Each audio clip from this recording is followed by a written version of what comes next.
घर में कम करण दौरान वेब कैम न खोलण ते मुलाजिम के नौकरी तां कढण कंपनी के महांगो पइजी वियो। एक अमरीकी कंपनी जी पंहिंजे मुलाजिम के कढण जी अजीबो गरीब वजह तां नौकरी तां कढण ॾुखियो पइजी वियो आहे। एक रिपोर्ट मुताबिक फ्लोरिडा जी एक कंपनी घरां कम करण वक्त वेब कैम ऑन न रखण ते एक मुलाजिम के नौकरीअ तां कढियो।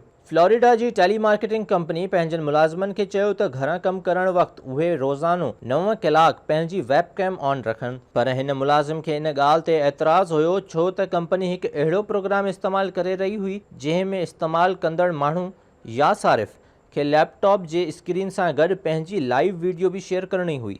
जॾहिं मुलाज़िम हुकुम मञण खां इनकार कयो त कंपनी इन खे नौकरी तां फारिग करे छॾियो। इन मुलाज़िम जो ख़्यालु हो त वेब कैम ऑन रखण जे करे उन जी प्राइवेसी मुतासिर थींदी, जंहिं करे उन मुलाज़िम अदालत वञण जो फ़ैसिलो कयो, जंहिं खां पोइ अदालत फ़ैसिलो ॾिनो त कंपनी मुआवज़े तौरु इन मुलाज़िम खे जुर्मानो अदा करे, छो त कंपनी प्राइवेसी हक़नि जी ख़िलाफ़ वर्ज़ी कई आहे।